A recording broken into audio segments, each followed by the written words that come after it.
Assalamualaikum warahmatullahi wabarakatuh. Kembali lagi bersama TS Channel, channel yang menyajikan informasi, edukasi, kisah, dan misteri di belahan dunia ini yang mungkin belum terungkap.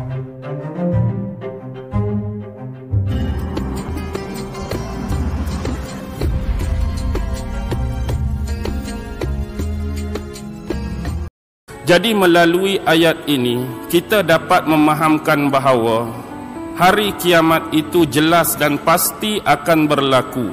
Bila hari kiamat akan berlaku, perkara-perkara yang menghampiri, perkara-perkara yang mendekati dan menyongsong ke arah hari kiamat, inilah dalam istilah agama disebut sebagai asyratus sa'ah, iaitu tanda-tanda berlakunya kiamat.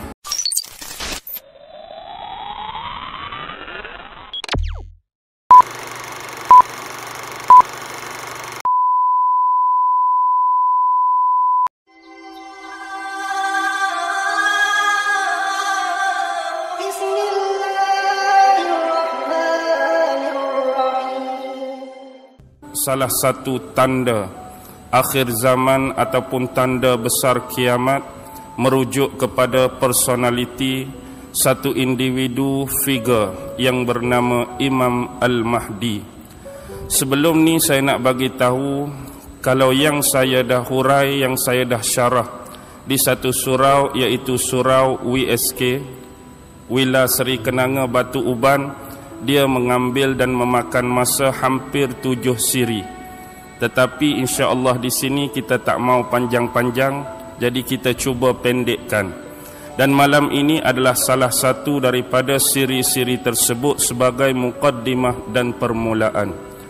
Baik, yang pertama saya nak sebut pada malam ini ialah apabila kita ini bertindak sebagai seorang Muslim yang beriman kepada Allah dan beriman kepada Rasulnya, tidak dapat tidak satu perkara yang wajib kita percaya dan wajib kita imani ialah apa yang dinamakan sebagai rukun iman, iaitu 6 perkara yang dimulai dengan percaya kepada Allah, percaya kepada malaikat, percaya kepada kitab, percaya kepada Rasul, percaya kepada hari kiamat, dan percaya kepada qada dan qadar.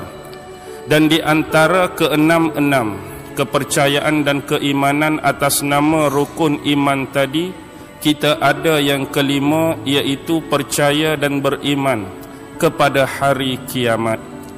Sebenarnya perihal tentang hari kiamat ataupun kemusnahan ataupun juga disebut sebagai kehancuran dunia seharusnya menjadi pemangkin keimanan yang cukup kuat, pemangkin keimanan yang cukup teguh di dalam hati kita. Sementara di dalam surah Ar-Ra'du, Allah Subhanahu wa taala telah memfirmankan salah satu daripada kalam dia yang berbunyi, A'udzubillahi minasyaitonir rajim, yudabbirul amra yufassilul ayati la'allakum biliqa'i rabbikum tuqinun. Surah Ar-Ra'du ayat yang kedua. Yudabbirul amra, dan Allah Subhanahu wa ta'ala telah menguruskan segala keperluan-keperluan bagi hambanya. Yufassilul ayati, dan dia juga telah menjelaskan kepada kita tanda-tanda kebesaran dan tanda-tanda keagungannya.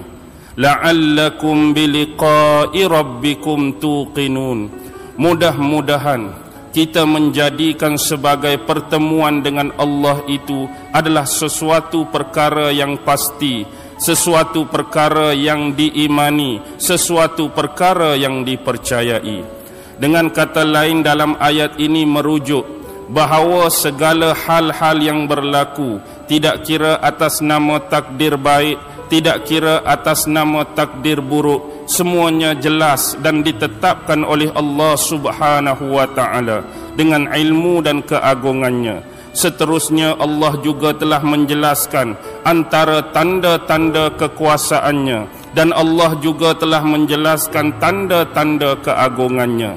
Dan inilah yang membawa kepada kita satu keyakinan, satu keimanan dan kepercayaan bahawa di suatu masa kelak kita pasti akan bertemu dengan Allah Subhanahu wa taala untuk diadili segala perilaku, sifat dan tindak tanduk kita yang seakhirnya akan membawa dan menjuruskan kepada kita dua tempat, sama ada di syurga ataupun di neraka.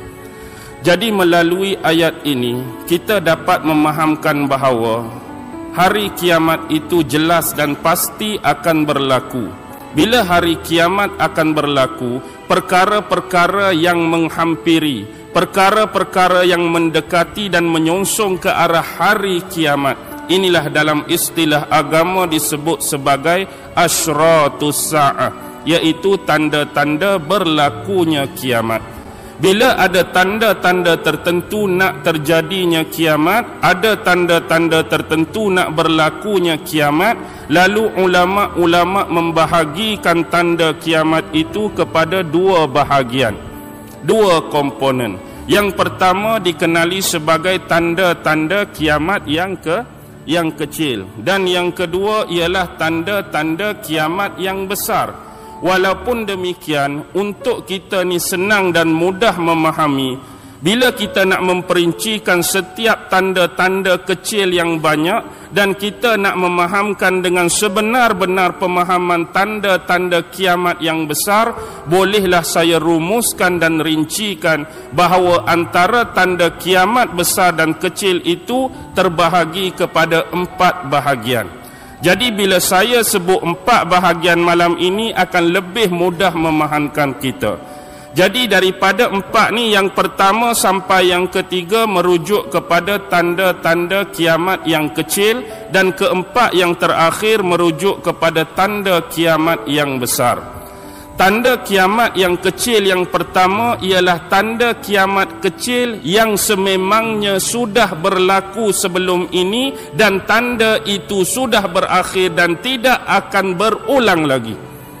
Hak bahagian pertama, tanda kiamat kecil ni dia memang dah berlaku, sudah berlaku dan dia akan tetap berlalu, tak akan diulang lagi.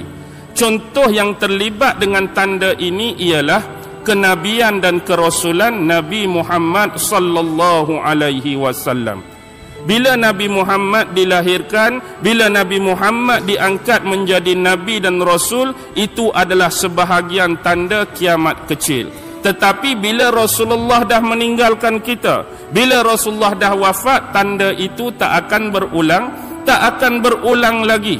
Maksudnya tidak akan ada Rasulullah ini bangkit buat kali kedua.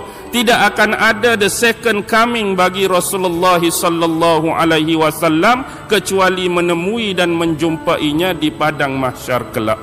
Begitu juga dengan peristiwa mukjizat terbelahnya bulan. Kalau kita rincikan tanda-tanda kiamat yang kecil, mukjizat Nabi yang belah bulan itu adalah sebahagian dari tanda kiamat kecil. Bila dia dah berlaku di masa hayat Nabi, adakah akan berlaku lagi pada masa ni? Dia tak akan berlaku lagi dan tak akan berulang lagi.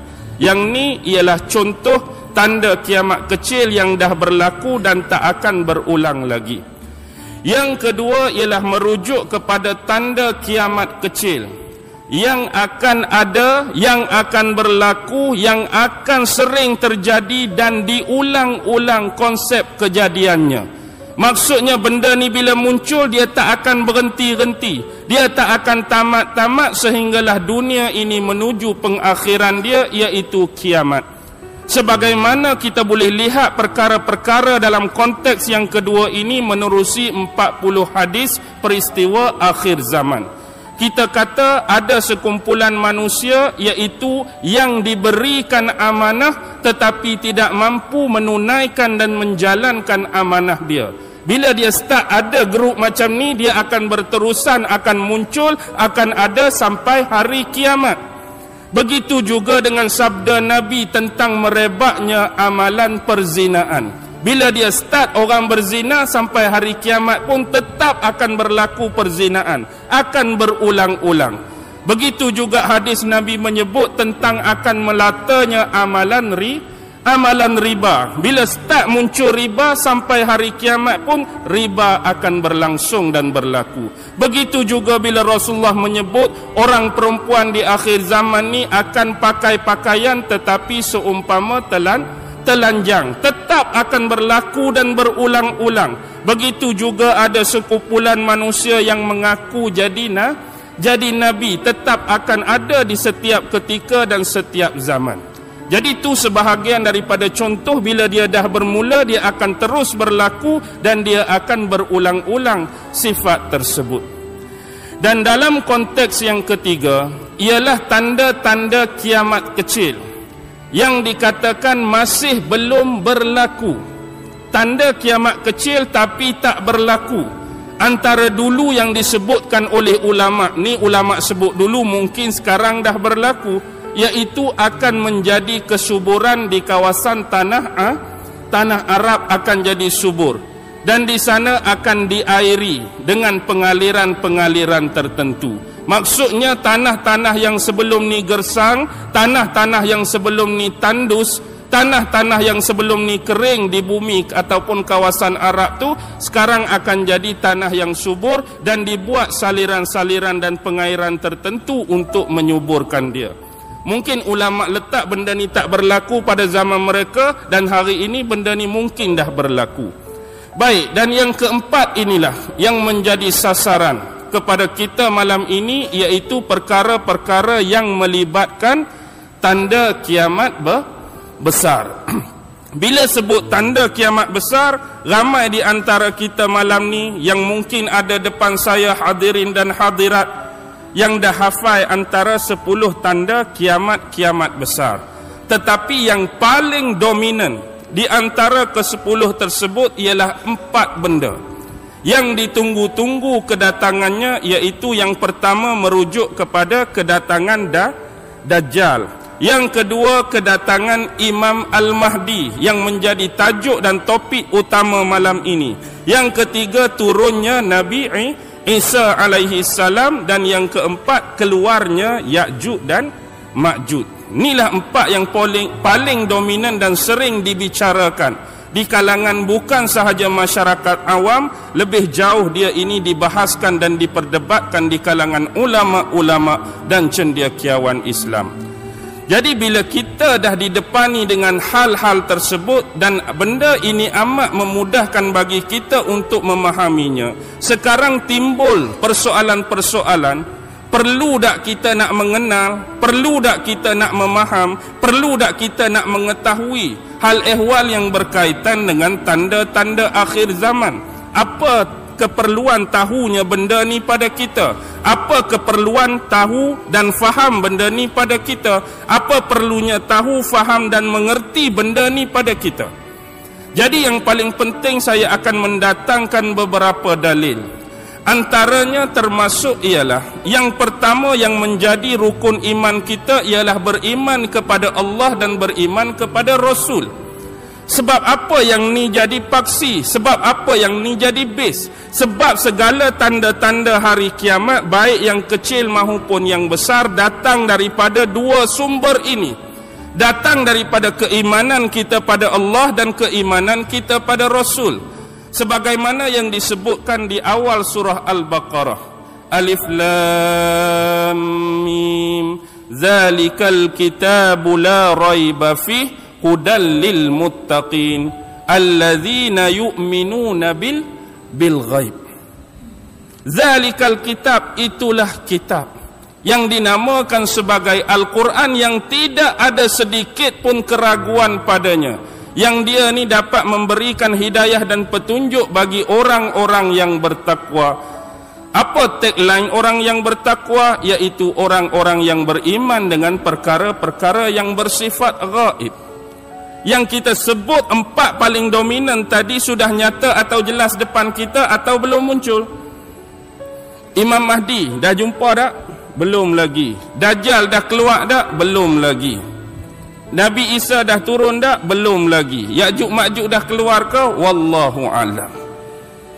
Jadi sekarang tu benda tu kita percaya, kita beriman dan dia ghaibiyah buat masa ni. Dia di luar pengetahuan kita, menjadi perkara yang gaib daripada ilmu dan ma'rifat kita. Jadi kita percaya benda ni walaupun dia ghaibiyah, walaupun dia tak datang. Sebab apa? Bila kita percaya pada Allah, kita juga percaya pada firman dan wahyu yang diturunkan kepada Nabi Muhammad. Jadi yang jadi penyampai kepada wahyu dan firman tersebut ialah Nabi Muhammad sallallahu alaihi wasallam, yang juga kita wajib mengimani dan membenarkan setiap kata-kata dia, setiap perbuatan dia, setiap pengakuan dan takrir daripada dia.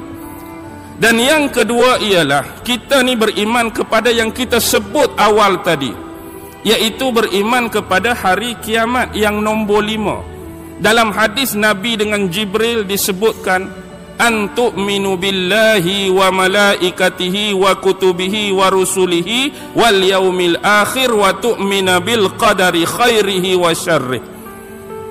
Apa dia iman itu?